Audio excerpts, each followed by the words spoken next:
what are you doing awake at 4:30 in the morning?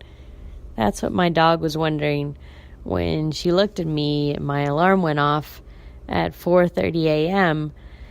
in Edmonton and didn't understand why we were getting into the car.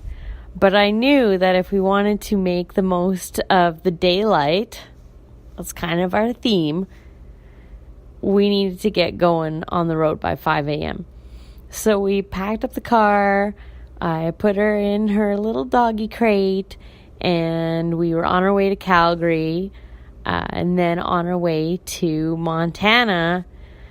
So I was supposed by the time we got to Calgary, it was starting to get light out, but only just barely. It is really dark in December in Canada, and I'm so tired of it. So this whole adventure is about seeking daylight because it really, really makes a difference for some people, myself included, who suffer from seasonal affective disorder. This is like depression, but really seasonal in the sense that it is debilitating at certain times of the year and kind of nips at your heels the rest of the year. But it can totally be resolved through either light therapy, some vitamin D, maybe even relocating to a place that has more daylight hours. So we're going to try this little experiment and go south to see what happens if we get more daylight.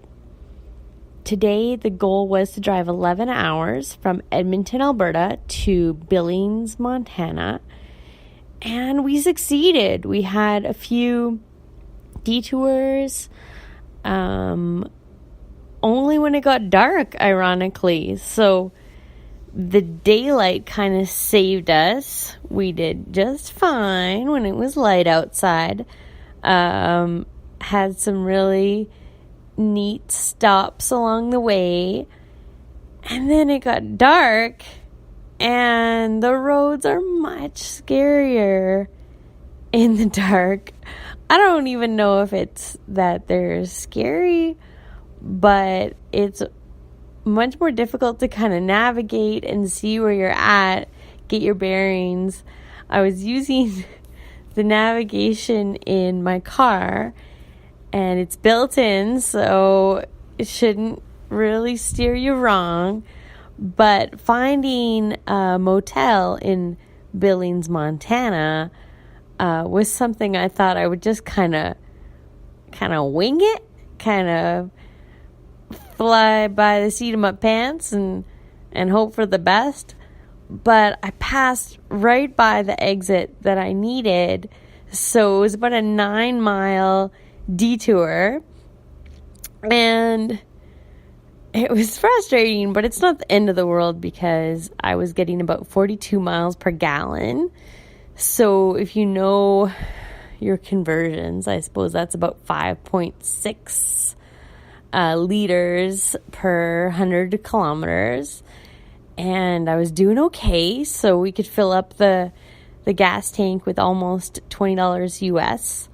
I only had to fill up once today, but it was still a bit frustrating because it was dark, and I had to get to a motel in Billings, Montana, so that we could rest up before the daylight would start again. And we're really chasing daylight on this adventure. It's practical as much as it is emotional.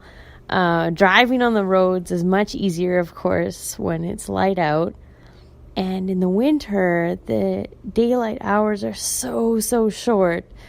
When you're talking about being north of really half the continental U.S.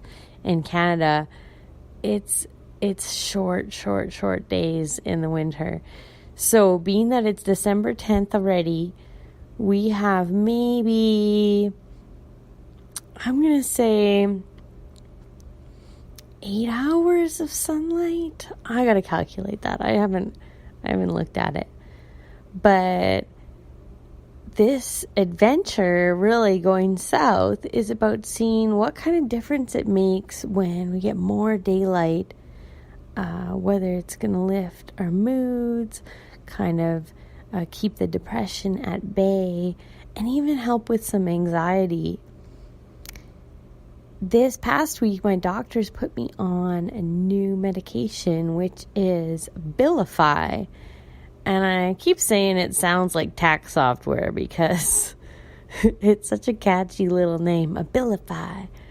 But it's supposed to help reduce the effects of anxiety and really mobilize somebody who is stuck in bed with depression and anxiety, kind of the combination of the two. Or at least that's what my doctor's telling me. So I'd like to know how it's working for you if you've tried that. Or maybe you've done something else to cope with your anxiety or your seasonal affective disorder. Let me know what kind of medications have worked for you. But I'm trying something really practical, and it seems almost too obvious, but just trying to get more sunlight, more daylight in my day. And it means I have to go really far south to find that. And the experiment will be whether it even makes a difference emotionally, whether the same problems crop up again regardless of the number of hours of daylight. And of course, to get that far south, we got to do a heck of a lot of driving. So my dog and I, we are geared up and we are ready to go at 42 miles per gallon. So I think we're going to tackle this thing in about 3 days. Get to Saltillo, Mexico, which is about 3 hours south of the Texas border, and check out a school down there that really needs a new Canadian English teacher. So that's our destination. That's our goal. We're going to kind of experiment, see what's cool along the way, take some pictures and post them on our Facebook and Instagram. And you can follow along, see what our adventure's like. Please do comment and follow to let us know we're not alone out there. We are reaching out to somebody, and we so appreciate the people listening and following along. Thank you so much. And for now, for today, December 10th, 2017, we are signing off. Take care and let us know how you want more light in your life. Thanks.